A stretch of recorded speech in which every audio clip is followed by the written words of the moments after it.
Hey, I want to talk about PGAD because I haven't realized haven't made a PGAD video in a while.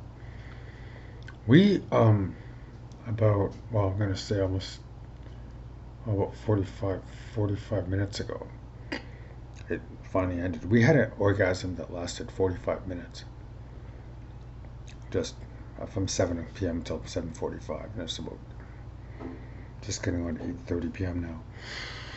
We're still trembling, um, and as you can see, PGAD is still active. I mean, this is nothing compared to that. We were genuinely suicidal towards the end, just begging for it, crying, begging for it to stop. What that is essentially you're at the peak of an orgasm constantly for 45 minutes. Um, it's one of the more extreme ways in which PGAD will present itself. And then it peaks again throughout it. I know it kind of goes, is you're kind of up at the peak, very high above your head, because you know how we use that metric. And every so often it goes up like this and comes down a bit and then goes back up to where it is. So it's really torturous. Um, Still, our body is still trembling and our skin is still sensitive. You'll notice we have our hair tied back because I can't stand up at anything. I pulled this collar right up as far as I can go because I can't stand up anything against the back of my neck right now because my back of my neck is what they call an erogenous zone, I guess. If you want to turn us on, just kiss our neck. Yeah, that'll do the trick pretty fucking quick. Wow. And you'll notice we're leaning forward so the fabric doesn't touch our breasts. That's another pretty sensitive part for us. So, still, our toes are still curled. Oh, yikes. Um, we haven't had, I don't think I've had an orgasm that powerful for about a month and a half. Interestingly, it came about an hour after a we woke up from a 3 hour nap, but we woke from an absolutely terrifying nightmare. So that's trauma.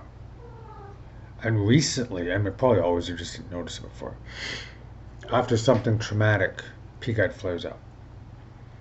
So it must be proportionate because that we were shaking after the nightmare and crying. It was that bad. And our sex therapist mentioned something the other day that the chills we got from PGAD, we had, I think last week we had chills for the entire day, by the way. That chills and shivers aren't much different than the shivering of arousal. That physiologically they're not dissimilar, which makes sense. So the shaking and the trembling after the nightmare, very similar to the constant shaking, trembling, shivery stuff that was happening during that 45. What are you doing? Where are you? Kitty, what are you doing? You okay? You're a good kitty. I don't know what she's doing. Um, she had the zoomies, so she might still have a bit of that. So, uh,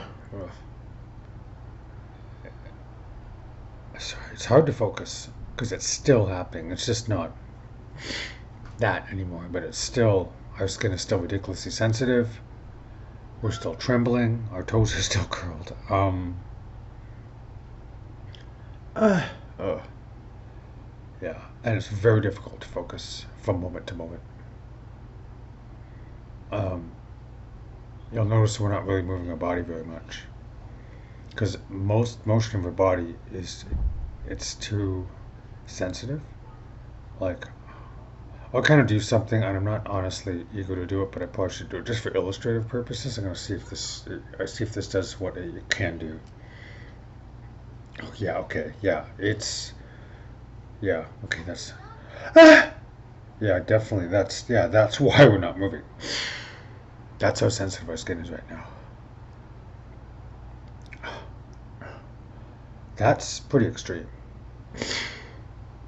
So that is what it is to have an extreme episode of PGAD.